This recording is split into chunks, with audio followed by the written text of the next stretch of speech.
మళ్ళీ చెరువుల దత్తత అభివృద్ధి పేరుతో కన్స్ట్రక్షన్స్ కంపెనీలకు బాధ్యతలు 100 చెరువులు ఇచ్చేందుకు హెచ్ఎండిఏ ప్రణాళికలు జిహెచ్ఎంసీ తరహాలోనే అప్పగింత గతంలో దత్తత తీసుకున్న సంస్థలే వాటిని ఆక్రమించాయి కన్స్ట్రక్షన్ కంపెనీలకు వద్దంటున్న హైడ్రా అధికారులు రియల్ భూమి పెంచడానికి అంటున్నటువంటి ప్రభుత్వ వర్గాలు మొత్తంగా హైడ్రా వచ్చిన తర్వాత మొత్తం రియల్ ఎస్టేట్ రంగం మొత్తం కుదేలైందని చెప్పి సోషల్ మీడియాలో పోస్టులు పెట్టారు స్వయంగా ముఖ్యమంత్రి అక్రమంగా కట్టినటువంటి ఏ నిర్మాణాన్ని మేము వదిలిపెట్టము సక్రమంగా ఉన్నటువంటి ఏ ఒక్క ఇటుకను కూడా మేము తొలగించమని చెప్పేసి స్టేట్మెంట్ ఇచ్చిండు రేవంత్ రెడ్డి అయితే మళ్ళా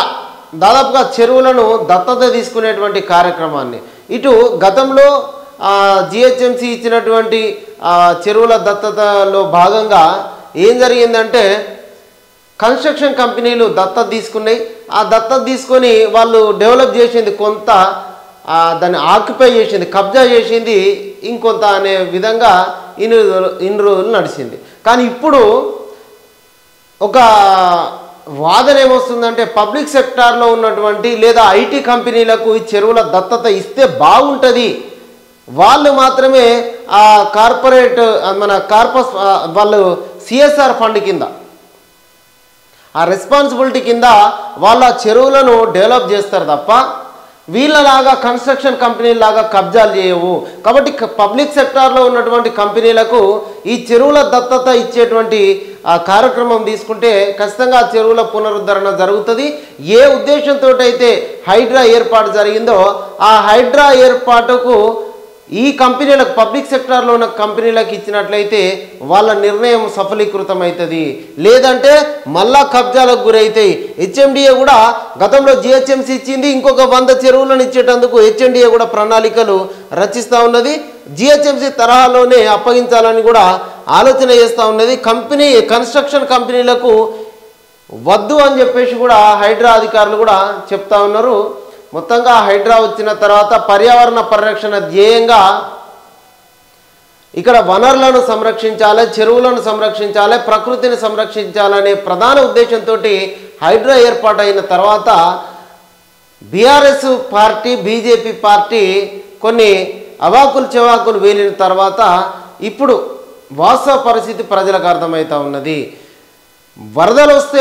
చిన్న వానకే హైదరాబాద్ మునిగిపోయే పరిస్థితిని ఫస్ట్ అధిగమించాలనే ఉద్దేశంతో హైడ్రా ఏర్పాటు జరిగింది దాంట్లో భాగంగానే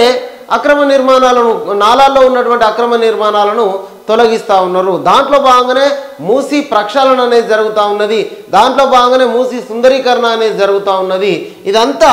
ఇప్పుడు అర్థమవుతూ ఉన్నది ఇప్పుడు రియల్ భూమి పెంచడానికి అని చెప్పేసి ప్రభుత్వ వర్గాలు అయితే చెప్తా ఉన్నాయి ఇకపోతే ప్రాంతీయ పార్టీల హయాంలోనే బీసీలకు న్యాయం మోసం చేయడంలో కాంగ్రెస్ బీజేపీ ఒక్కటే బీసీ సంక్షేమ మంత్రిత్వ శాఖను ఏర్పాటు చేయాలి దేశాన్ని 55 ఏళ్లు పాలించిన కాంగ్రెస్ కులగణనను ఎందుకు చేపట్టలేదు బీఆర్ఎస్ ఎమ్మెల్సీ కల్వకుంట్ల కవిత మస్తు మజాక్గా అంటే బీసీలకు గత 10 ఏళ్ళుగా